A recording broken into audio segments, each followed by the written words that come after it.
Good afternoon, everybody. For those of you, I'm not sure that everybody was here when I introduced myself. I'm Pat Whitlow with the Office of Nationally Competitive Awards, and I'm also the Fulbright Program Advisor for UK. And so we're working on recruiting people for next year's Fulbright. And we have with us Sarah Wood, who is an alumni of UK and did a Fulbright to the Ukraine, and has had a lot of involvement actually there in the Ukraine, and she'll talk about that. She talks about her year. And so I just want to talk briefly about the UK process. So I am going to share my screen and share a PowerPoint, and we'll go along with that. We're going to talk a little bit just about the Fulbright and what it is. I have some slides. Then I'm going to turn it over to Sarah to actually talk about what it is like to be a Fulbrighter. And then we'll come back and talk a little bit about what the application is exactly like and the deadlines. And feel free to ask questions at any point, but I will share my screen. And I think this will mean that, yeah, we'll all go to the side there. But hopefully people can see. So when you go to look up the website, and we will have the website later in the PowerPoint, but it is the Fulbright U.S. Student Program. I should say really quickly that there are two Fulbright options, and one is for faculty, and so you want to be careful that you get on the one that says U.S. Student Program. I've had students try to work with the wrong one a couple of times. And here is the, let me move my, yeah. If you're at the UK, if you're an undergraduate student at UK or a graduate student, you apply through the UK cohort, and that goes through our Office of Nationally Competitive Awards. We are normally in the Funkhauser building in 221 and 219, but like you, we're all working from home at the moment. And both Emily and I should have said assistance and feedback will be provided by myself and also Emily Sally. And our deadline for the ETAs is Thursday, September 10th. I know that seems like a lot of time, and it is a lot of time. You absolutely can be ready and have a good competitive application. At the same time, sometimes students will wait a little late and they won't start until close to the fall semester. And for seniors, it just starts and then takes off with a bang. So I would encourage you to definitely, if you're thinking about this, we'll talk further, and then I would encourage you to work on your application this summer and get it mostly done. Because even though we won't be on campus this summer, Emily and I will always be available online and remotely like this, and we hope we'll all be back in the fall so that we can do our interview process in person. That's what we hope. And as I mentioned, Sarah is going to talk more about the specifics of Fulbright. Just to give you a little information, I won't even read this, but this is a long-term program to get Americans abroad to serve as quasi-ambassadors to do cultural exchange. That is as much a part of the Fulbright program and the purpose of the Fulbright program as for you to teach English or do graduate study or do research. There are several options. We're going to talk about English teaching assistant today. So I'll let you, Fulbright is very open. They accept a lot of different people from around the country. You do have to be a US citizen by the application deadline. You do have to complete your bachelor's degree. And then there are country specific requirements. And so, for example, Sarah might talk about if there was a specific for Ukraine. Some countries will have, for example, a language requirement. A lot of the Spanish speaking countries want you to have at least intermediate Spanish, for example, but some countries don't require that you speak the language of the host country to apply. So you don't want to understand that there's over 140 countries offering ETAs, and so there's a lot of different ways to get a Fulbright, and so you should think about looking at the different countries. And then we will talk more about the application. These will just give you some figures. And there is a study research grant where you could do graduate study or a year of research, independent research, if you like, and we could always talk about that at another time if you're on this call and think you're interested in that. But for the English teaching assistant, which is what we're going to focus on, there are more than 1,200 awards. And the Fulbright year, this says 8 to 10 months. Actually, I think most of them are about right at 10 or 10 and a half months. There are a few that are shorter, and it's considered a part-time. In most countries, there's only a couple of countries now where they consider it a full-time commitment. Most of them, it is a part-time commitment, and so that you also have the time to do something else while you're in the host country. And that might be learning the language, it might be working with a nonprofit. There are a variety of things. And I think Sarah can talk a little bit about her experience with that as well. So those are just some really, really quick basics. I know we're moving quickly, but I know that people want to hear more about Sarah's experience. And so I'm going to let her talk, and then we'll come back and talk more about the specifics of the application and answer questions. But I want to let Sarah sort of give you a feel of what it is to be a Fulbrighter and to live abroad for a year, or almost a year. Okay. Hi. Yeah. Hi, everyone. I'm Sarah. Just a little bit of background. I am an alumni from UK. I studied Russian there and integrated strategic communications. And I applied for a Fulbright because I had previous experience in country in Ukraine. So I was there in summer 2017, and I was volunteering in Eastern Ukraine. There, I volunteered at a displaced university from the conflict-affected areas called Volodymyr Dal East Ukrainian National University. And I taught English there to professors and doctoral students. So that was kind of my first experience teaching English. I had not had experience before that, but they kind of welcomed me with open arms there at that university. And when I came back, I really wanted to go back to Ukraine, so I decided to apply for a Fulbright. So in 2018, I applied for a Fulbright, and I got it with the help of Pat and also Irma and a lot of other people who helped with the, meetings and preparation for that. I really, really advise going through, I know that you can apply for a Fulbright at large, but I really, really suggest going through the university because I know that the Competitive Scholarships Office was really helpful to me during that process. And we edited my essays over and over and over again. But I can talk more about that process a little bit later. So my host city was called Vinnytsia. It's in central Ukraine. And I didn't really know what to expect when I got there, but I taught at another displaced university from the east. And it was called Vasilstas University, East Ukrainian National University, and it was very similar to the one that I taught at before.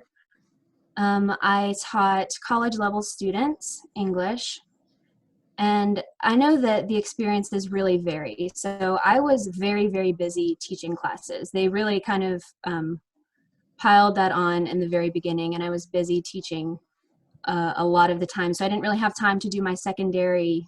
I had a secondary option to, like a project, to do a radio program, and I didn't really have time to do that until the second part of my Fulbright. Because I was very busy with classes. But I know that the experience differs for a lot of different people depending on the university. It's not just dependent upon the country that you go to, it's really, really dependent upon the university that you go to. How busy you're going to be, how many classes you're going to have. Sometimes they don't really know what to do with you. In a lot of instances, I mean, that's happened to a lot of my cohort that was there, but thankfully I had a really good experience with my university. And they kept me very busy. So I taught a media studies class, and I had an English club weekly. I also did a music club where we learned American songs and learned about, American culture there. And then I started a radio program. So I found a local radio station in Vinnytsia that and they were really, really excited to have an English speaker come, and we read English stories and we sang English songs on a radio station there, and it went on air for the whole city. So that was really cool. Also, I traveled a lot throughout Ukraine. I wasn't just staying in one city a lot. They had several events, several conferences, several lectures that we all attended as a cohort. We met with other Fulbrighters from different countries, probably 4 times that year. And that was really exciting to hear everybody else's stories and what exactly they were going through as Fulbrighters in different countries. And we also did a Skype project with displaced children and orphans from the conflict area in Eastern Ukraine, where we had Skype lessons weekly with them and their classes, and we would teach English lessons there. So really it was I had a lot of different experiences there, and I can go more into details if you guys have specific questions about that experience. But I'm not really sure exactly what you guys want to know about it, so I'm happy to answer any questions. Sarah, I wonder if you would just talk briefly, because you've mentioned the term displaced universities twice. Uh-huh. These are universities that had to be relocated due to military conflict, correct? Yes. And so talk a little bit about the safety issue, or whether you felt any concern about that. I know that comes up sometimes with people going on a Fulbright. Yeah, so we weren't allowed actually to go to the east, and the rest of Ukraine was very safe. They make it very clear that you're not allowed to go to the conflict-affected areas. However, we did go to a trip that was very close to those areas, and there are about 17 universities throughout Ukraine that are displaced from the conflict-affected areas. But I don't think that it was ever a concern for me.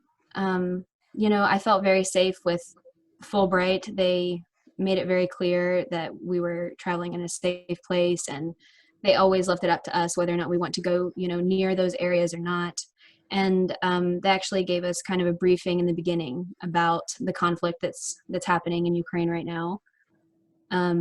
So I felt pretty prepared for that. So I didn't have any concern about that. But I know that it was very difficult for one of the other Fulbrighters who was actually placed in Slavyansk, which is where the conflict began, and the contact line moved over time. But he had a very difficult time there, just because he was kind of lonely, and he did feel unsafe in some situations. But I don't think that happens often. And Fulbright, Ukraine especially, was always there for us. If we reached out, they would always answer any of our questions, or if we felt uncomfortable. They actually moved him to Kiev in the end. So they're very accommodating. If you feel unsafe, you can ask to be moved, or at least you could in Ukraine. I'm not sure about other, countries, but I think that most of them are probably very accommodating to your feelings and your needs. Why don't you talk a little bit more about that, in terms of that Ukraine has its own Fulbright commission, and so you had a staff and an office that could assist you. And then also talk a little bit about the orientation and how they help you get settled when you arrive. So the orientation was really helpful. In the beginning, we spent about a week, I think, in Kiev, all really getting to know each other. We also had an orientation in DC before everything, where we learned a lot of teaching techniques, because a lot of us were not teachers prior to our Fulbright, and we didn't know exactly what we were getting ourselves into. So they did a very long orientation about teaching, and they gave us a lot of techniques to follow. And the orientation in Kiev was really helpful. It's kind of just getting to know your host university. They'll send people from your host university, or they did in this case, and just kind of getting to know them and being able to ask them questions and being able to kind of get a feel for what you're going to be doing. And I'm sorry, you asked me another question in there that was not about orientation? And also that there was a Fulbright commission there in the Ukraine, right? And so you had a contact person. Yes. So some countries do not, have their own commission.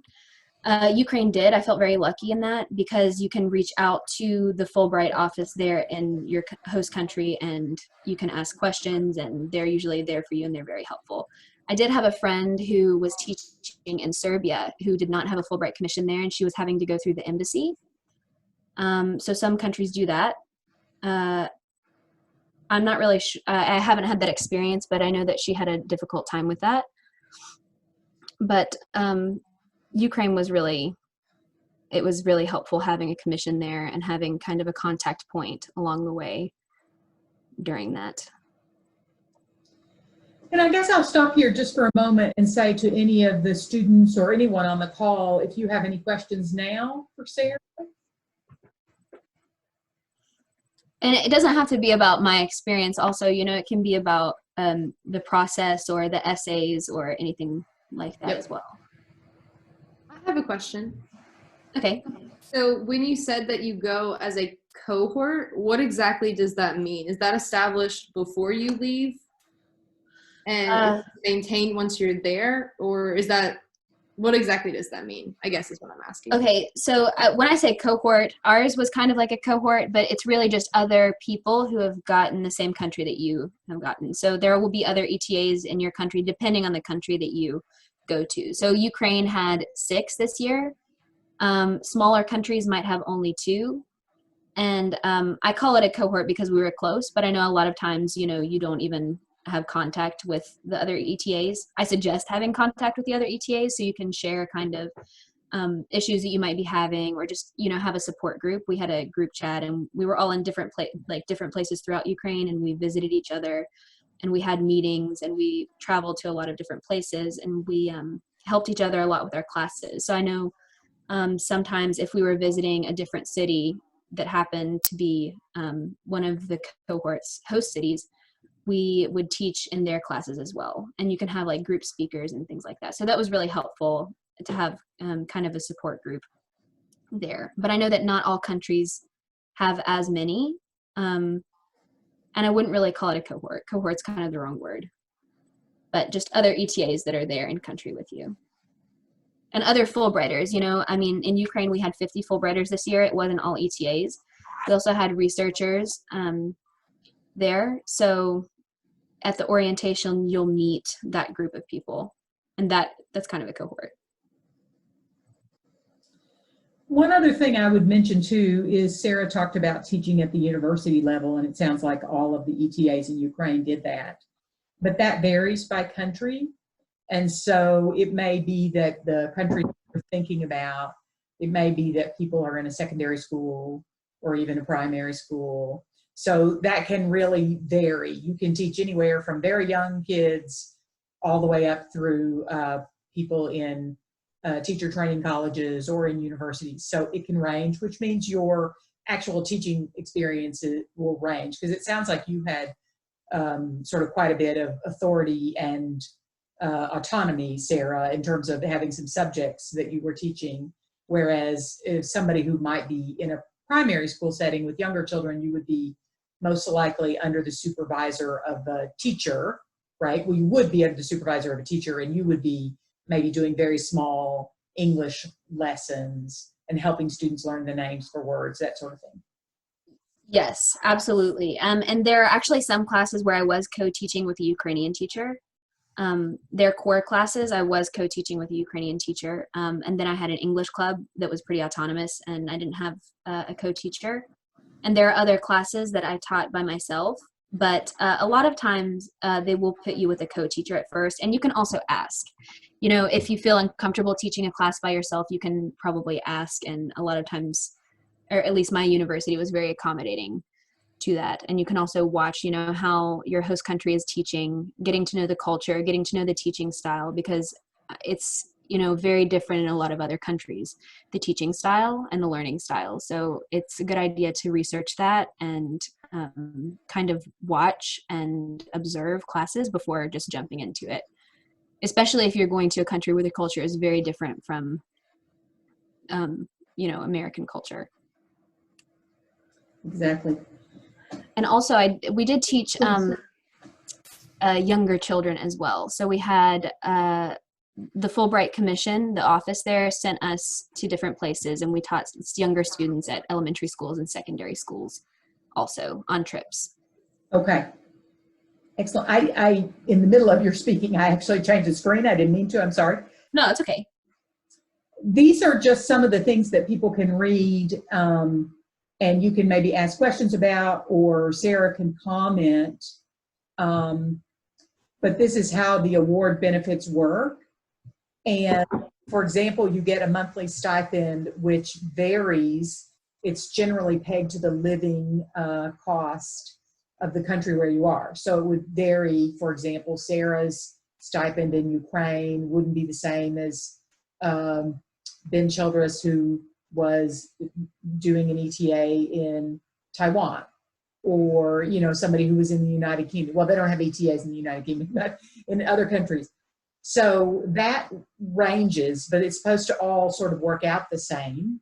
And then they do cover your insurance while you're there, and then you can see these other benefits vary. And I don't know if you want to comment on that, Sarah. Yeah, and the stipend, they really covered everything. And we got a monthly stipend, and it varied. So I think the first 3 months we got a set amount of money, and then the second month we got a monthly stipend, and then the last 2 months I believe we had one sum for those 2 months. And it just goes straight to your account. It's enough money. It's supposed to be enough money to live well in whatever country that you're in. And that's for buying an apartment.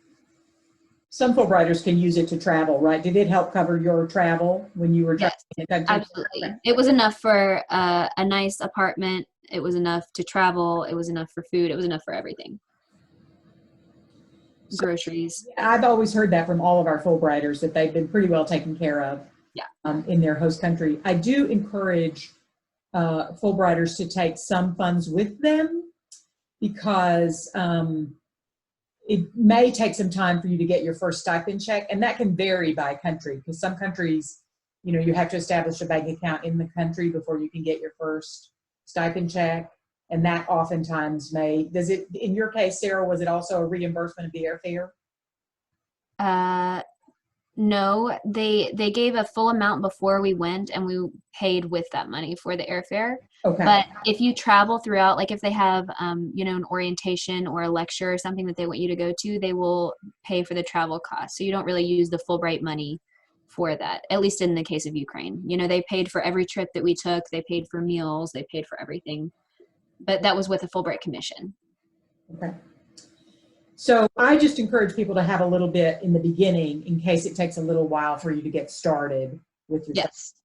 It's better to be safe, definitely. Yeah, just better to be safe to have that, but not to feel like that you won't have sufficient funds while you're on your Fulbright.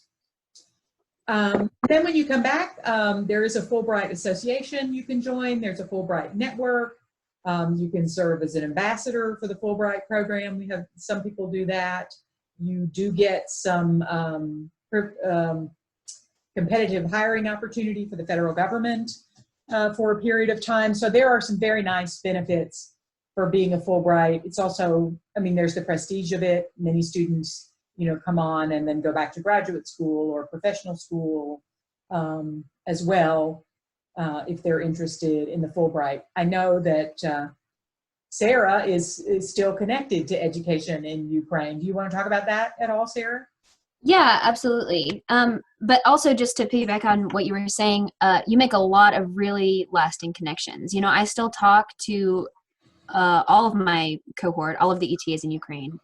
And I still talk to the Fulbright director there. You make a lot of really lasting relationships, a lot of different people. And Fulbrighters seem to be really helpful to one another. You can always just email somebody if you're a Fulbrighter who was a Fulbrighter, and they'll be excited to help you or excited to connect with you, in my experience. So that's really, exciting benefit of the program. And so, yes, actually on my Fulbright, the Fulbright director decided to send 2 of us in the summer at the end of our grants to a modern school in Ukraine. So it was this new elementary school that was built in a really small village by an oligarch there. And we taught there for 2 weeks. And we connected with him, and he decided to, so he wants more American teachers actually to go there now to teach. So I've been doing kind of the connect for that program, sending American teachers there to teach. Actually, I've sent 3 people there now. My mom was there for a while teaching and trying to, enrich the community there in that village. And I can send you guys the link to it, but it's just a really modern school in Ukraine taught in English. And he's wanting kind of Western culture and Western teaching style brought into Ukraine. So that's been really interesting.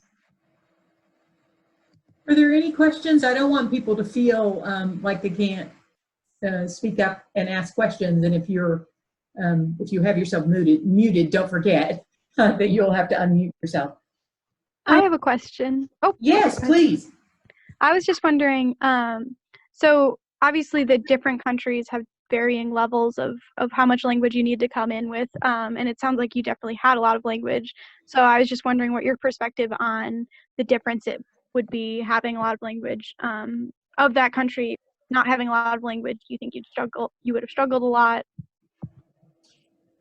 Yeah, so the short answer would be it depends on the country, right? If you're in a country where English is well known and spoken, then you're probably good to go and you don't really need to learn the language. But Ukraine specifically, I would have had a lot of trouble had I not known Russian being there. And I know a lot of my cohort did have trouble. I know one of the girls there didn't speak Russian at all, and she had a very, very difficult time connecting with locals and getting around. And I think one of the most important parts of a Fulbright is connecting with the local community. So that's really difficult to do if you don't have the language, especially if it's a country where English is not well spoken. So it was really, really helpful knowing Russian, but I did have some trouble because I didn't know Ukrainian, and seeing as there's a conflict going on right now between Ukraine and Russia, depending on where you were in Ukraine, it was very difficult. Some people, even though most Ukrainians do know Russian, some people didn't want to speak Russian just because of the ongoing conflict and the politics at play. So I did find, I ran into some issues there, especially in the western part of Ukraine. But then the Fulbright Commission paid for us to take a 3-week Ukrainian course. So that was awesome. We went to Lviv and we learned Ukrainian. But if you don't have the language of your host country, I really, really suggest trying to dive into that before you go, or making plans to learn while you're there. Because once you get there, at least, I had a lot of plans to, improve my Ukrainian and learn and try to be more fluent in Russian, but you really don't know what to expect when you get there. You could be really, really busy with classes and you might not have a lot of time to learn the language. So it's better to start before, in my opinion. And just to comment on that as well, a lot of countries will say you don't have to speak their language, but they would like for you to have a hospitality level when you come. And so a few months of study, being able to call a taxi or maybe understand a restaurant menu. That doesn't mean that it isn't a good idea to have more, but that's what they might require. There are some countries, for example, Malaysia has a lot of ETAs. They have 100 grants and require you to speak Malay. And they actually have a fairly widespread English education program in Malaysia. But so they're very flexible. They bring in a lot of Fulbrighters. People generally have a really good experience. But you could be one of the Fulbrighters in Malaysia that get put in a more remote town. And there may not be as many English speakers, and it could be a little bit harder. The Czech Republic doesn't require, for example, you to speak Czech. Well, but there's a lot of English speakers in the Czech Republic, particularly if you're in larger communities. So it really does vary, and that is something as you look on the website and look at the different country descriptions, you'll start to get a sense of that. And as I said, all of the Spanish-speaking countries now want you to have at least intermediate. Just a couple are starting to ask for advanced. But that is something for us to definitely talk about as you're thinking about which country you choose and what type of grant. I put the website actually at the end, but there it is on this page too, usfulbrightonline.org. When you go to the Fulbright website, it will have several tabs, one of which is countries, and there you can look. They're separated by regions, and you can look. And it's just helpful to just read through a lot, because you start to get a sense. Some of them, the countries give you a lot of information about what they want. Some of them give you very little, and they're just really flexible and open.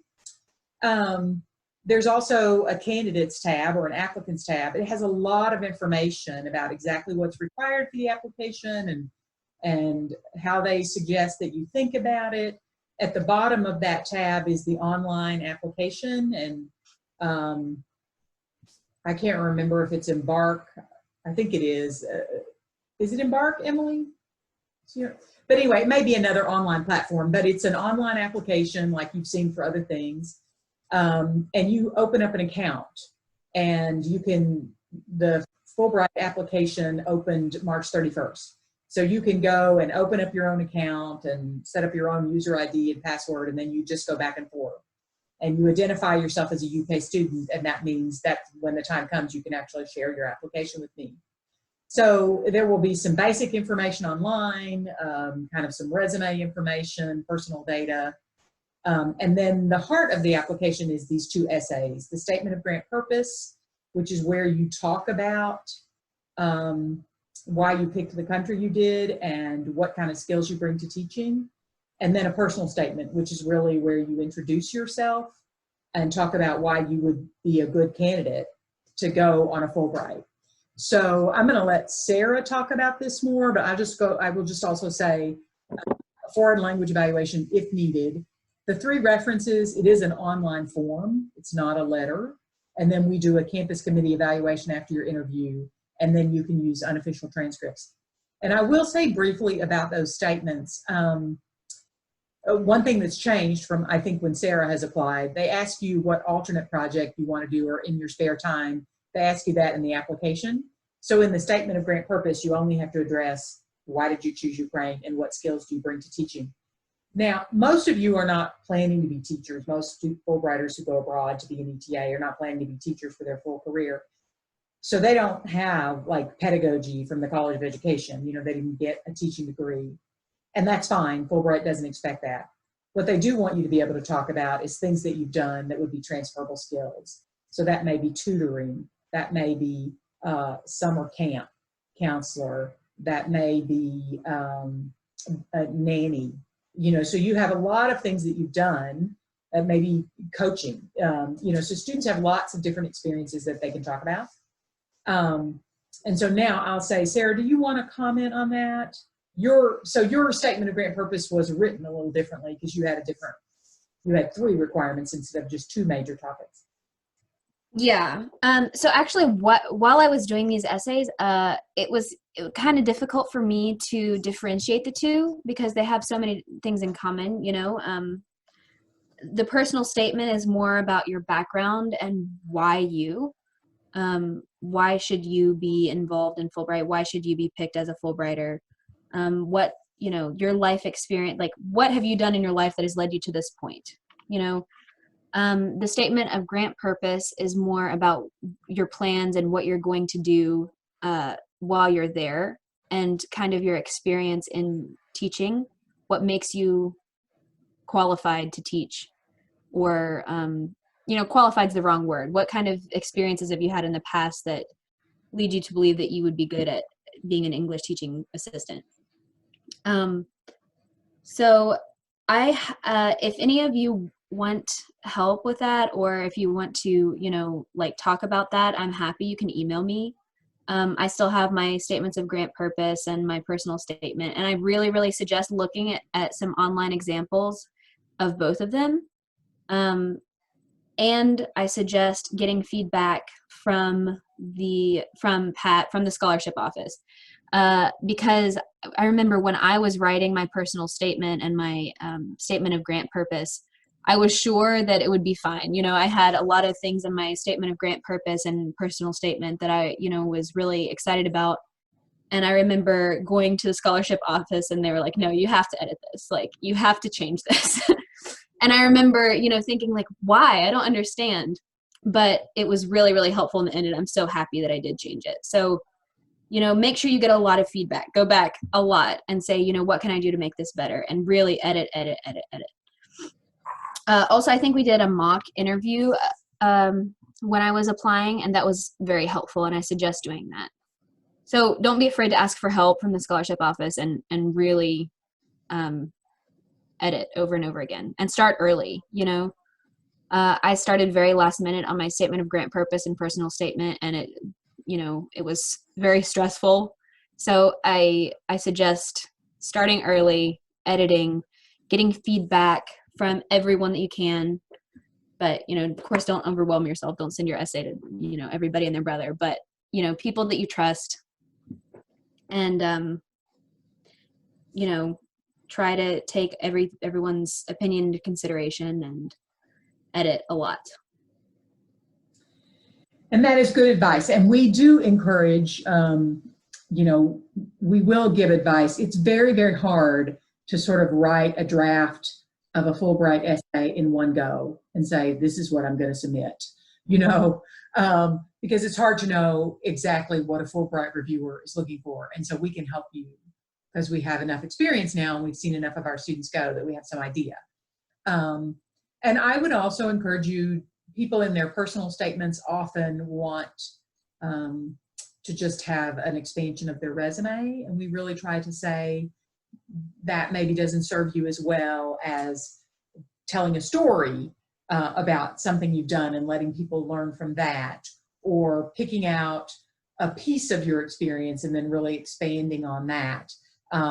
But just saying, you know, I was born here and I went here and now I'm a UK student and I took this class and then I'm going to go to graduate school. That's not exactly what they're looking for in a personal statement, but it's really hard to know what a personal statement should involve. So that's something that we're here to help you talk about and think about.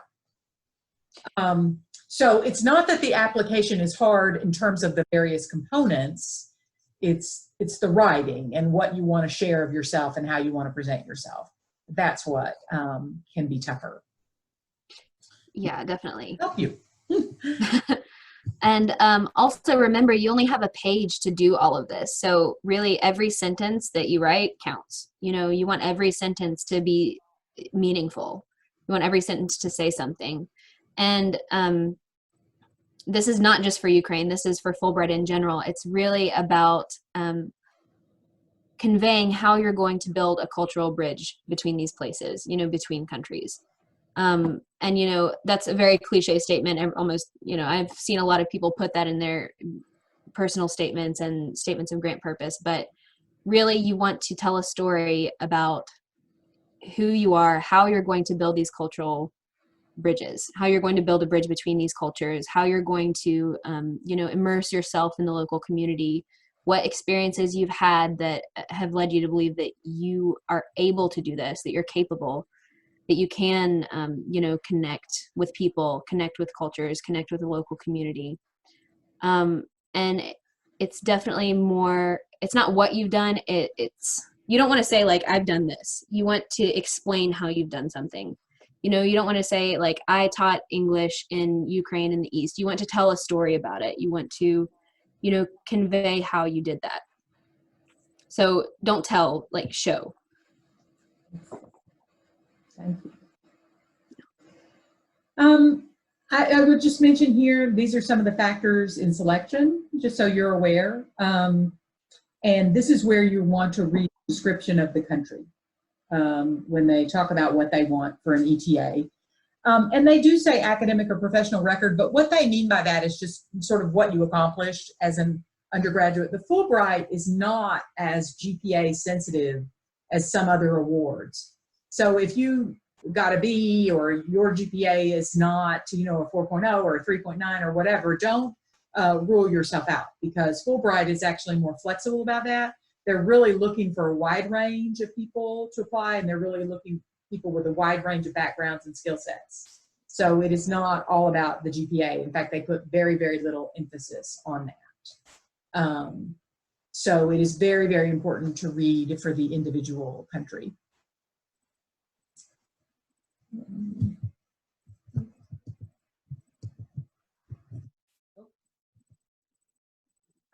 They have additional webinars on the Fulbright website. You can email them. You can email me. You know, they have videos on YouTube. We can share information with you. So there's a lot of ways to get information about Fulbright. Sometimes it can almost be overwhelming because since it's been a program since 1946, there's a lot of people who've gone. But we have wonderful UK alum like Sarah who are willing to talk to people who want to apply and answer questions. It may be that your particular country, we've had somebody who went there that we can connect you. If not, we've certainly had somebody who wants to do the type of grant you want and we can connect you there. But it's a wonderful program and I really encourage students to think about it as an option. Now I will also have Sarah talk about, you know, I always do try to say to students, Sarah, that most of my Fulbrighters that when they return, they report a good experience, but they don't report a good experience every day, right? Or they don't, it wasn't like you fit in from the moment you got there. It's often very, very hard to make that adjustment. So that is one thing you have to be prepared for is that you may not be happy those first few weeks. It takes a while to settle and to understand. And so you also have to be resilient in that way. Do you want to talk about that, Sarah, the acclimation process? Yeah, absolutely. So I actually wasn't worried about this at all when I first came to Ukraine because I'd already been there. You know, I'd spent 3 months in an area. I did fine. I didn't really have that much, you know, trouble or culture shock or anything like that when I was there before. So I didn't expect it at all on a Fulbright. But when I got to my host city, I found it really, really difficult to acclimate. And a lot of Fulbrighters do. The first few months, actually. It took me 3 months to acclimate to my host city. And also, I was very, you know, I thought, okay, I have 9 months, so I don't have to like rush into everything. I don't have to rush into my secondary project. I don't have to rush into like going and making connections right away. So I spent a lot of time with my classes and I was really, really busy and I didn't have a lot of time to myself. And that was very difficult. And I know a lot of people go through this difficult process in the beginning. So I suggest really, really connecting with other ETAs in the country because that can be really helpful and you guys can kind of serve as, you know, a support group for one another. And stay in contact with people from home, you know, make sure you're practicing self-care, doing things for you. And to come back to language, I think that it would have been really, really impossible without language to connect with people in my host city specifically, because not a lot of people knew English. And of course that differs, you know, country to country.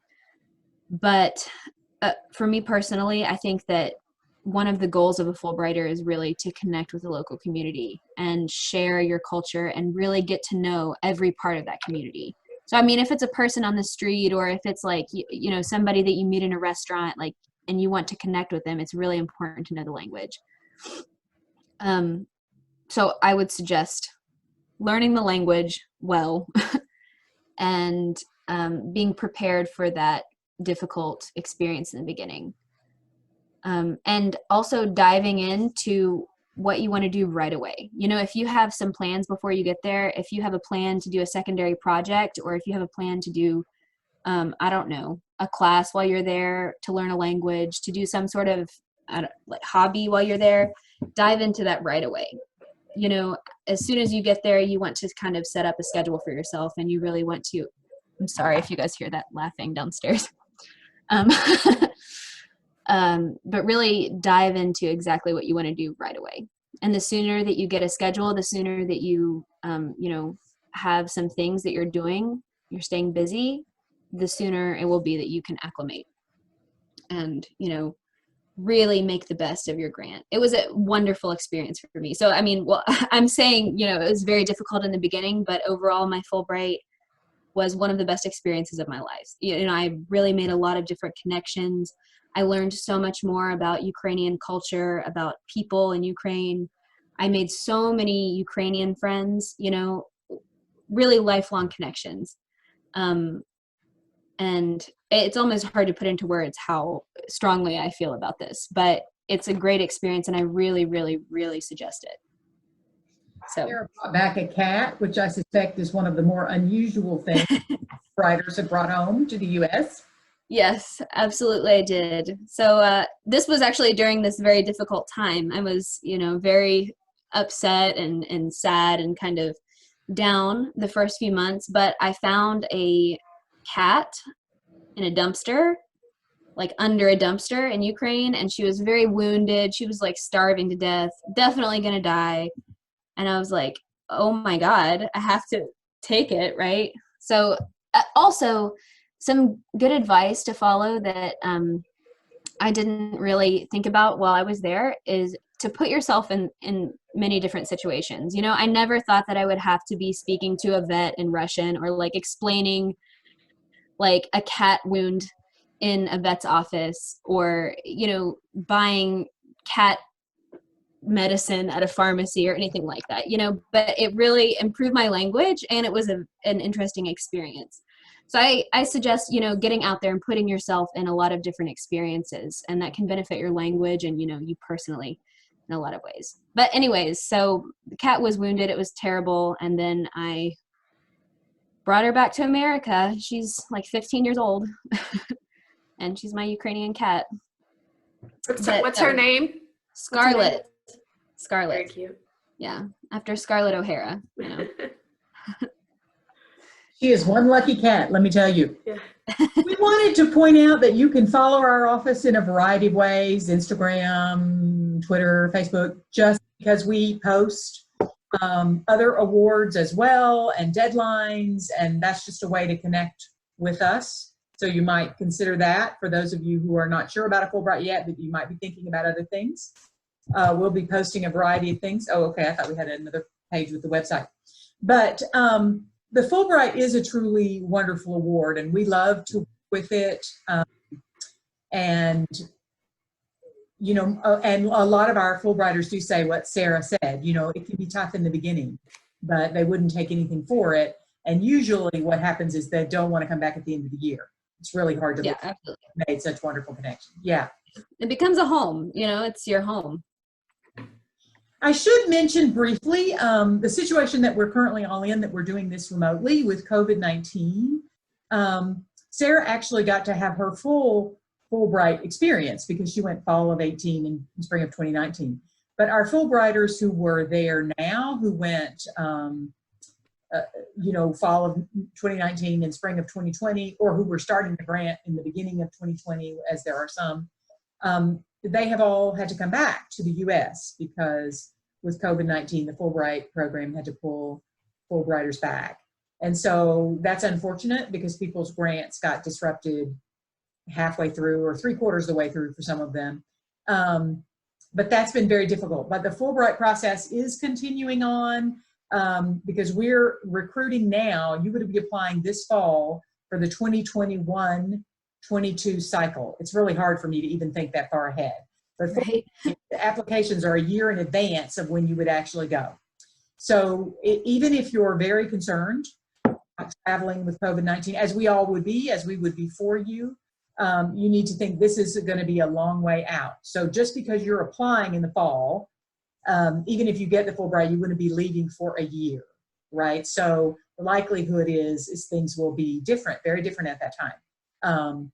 So even though we're all very concerned about that, I don't want you to be concerned or afraid about that at the moment. Go ahead and apply if you think you're interested. And then of course, we'll all see where we are as we get closer to the cycle. But if you don't apply for the Fulbright in the fall, you're waiting another year to go a year after that because it's such a long process.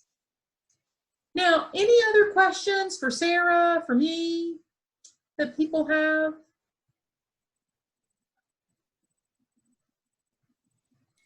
Sarah, did you have to interview with the Fulbright Commission in Ukraine? Did you do an interview? Yes, I did. So I know that some countries have a different process. Sometimes you just have to get past the first level. Is that correct, Pat, actually? Yes, some of them you apply on your own campus and then you're sent to the U.S. National Fulbright Commission. They do a review and you either get forwarded to the host country or not. If you're forwarded, you're a semifinalist, which is what Sarah was, and then the host country makes the final decision.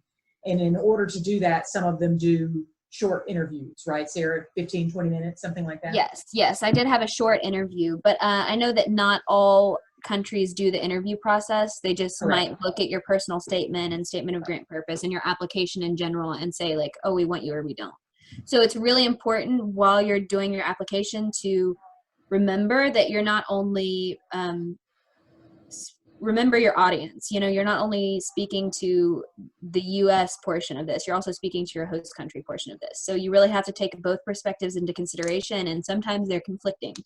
So you have to be kind of careful about what you write in your statement and really think about who's going to be reading, because it's, you know, both US and your host country who are going to be reading this and deciding if they want you or not. But yes, I had an interview, and it was very short. You know, they asked, you know, normal interview questions. I don't remember exactly now, but Did they want to speak to you in Russian, Sarah, or was yours all in English? mine was mostly in English, and actually they wanted to speak in Ukrainian, and I did not know Ukrainian at that point. So I responded in Russian, and it worked out in the end. But it's it's pretty, you know, I would recommend at least learning something in the host language before the interview, because they might ask you something, and you know, you want to know something at least. You know, whether or not you could say like, hello, my name is, or, you know, like goodbye, but learn something in the host country's language, because I was definitely asked a question in Ukrainian that I was not ready for at all. It used to be that very few countries did these interviews, and they basically did them just to have a slight language check. That was why, you know. Yeah. Now more countries are doing them, and so it's not necessarily all about the language. They're often just wanting to know a little bit about the fit, just to have a sense of who you are. Yeah, to make sure you're a personable, you know. Exactly. You know, and they want to know, you know, why do you want to come, and that sort of thing. So usually the questions are not anything that you could kind of expect and prepare for. Yeah, of course. Yeah. And they're often very, very quick, because they're usually interviewing a list, and so they've got a whole, Yeah. you know, they're going from one Skype interview to the next. I think mine was like 10 to 13 minutes, maybe. Yeah. So they're very quick. Yeah. Other questions? I want to thank all of you so much for attending our Zoom info session. This is a new process for us, like it is for all of you. And so we're, you know, we're working it through, and I want to say a million thanks to Sarah. She's been so generous. When she came back from Ukraine, she came and told me all about her Fulbright to Ukraine, and she had a fabulous experience, and she stayed very involved. And so we're really grateful to her for giving us her time.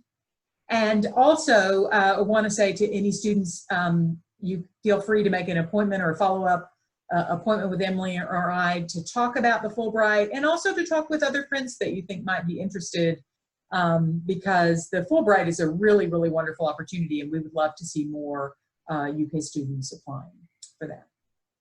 Yeah, it's a really great opportunity. Oh yeah, Jane, did you have a question? I saw a hand. So I am in the Russian Studies program too, and I was wondering if the faculty in that department helped you at all a little bit with your application too. Oh yes, absolutely. So you're in Russian studies right now at UK? Yes. Dr. Reuter is very, very helpful in editing. She's great with prose. She's a great writer, and she will edit your essay to the point that it's unbelievable. Mm-hmm. She was very helpful during that process. Molly Blazing was also very helpful to me. Those are the two that I went to. But I would suggest, if you're in the Russian studies faculty specifically, to get really involved. So you could do Russian radio, you know, a lot of extracurricular activities within the Russian department. I feel like that's kind of what helped me in my application. You know, I was really involved with the Russian club. I was Russian club president and like involved in so many different classes, and I think that benefited me a lot. So if you could get involved with the Russian club, Russian radio, Russian singing with Anna Voskresensky. I am. I'm in Russian singing. Okay, great. Yeah. And if you should get involved in Russian radio also, because that helped me a lot. Okay. Not only with language, but in my application, that's what I wrote about. And I'm actually still doing it now, just volunteering to do it. So I would get involved in that, and Russian, just be very involved in that, and talk to Dr. Reuter and Molly Blazing. Okay. They were very helpful. And also, Molly Blazing has done a Fulbright herself in Russia. Mm-hmm. This is how I found out about this from her. I also found out about it from her. So yeah, so she did her Fulbright in Russia. She did the research grant, but she was very helpful. She knows all about Fulbright. She knows what they're looking for, and she gave me a lot of advice. And Dr. Reuter helped edit a lot of my essays and applications. So yeah, they're definitely awesome. Are you thinking about applying to a specific country?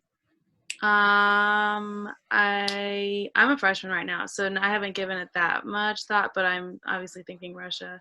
But yeah. Yeah.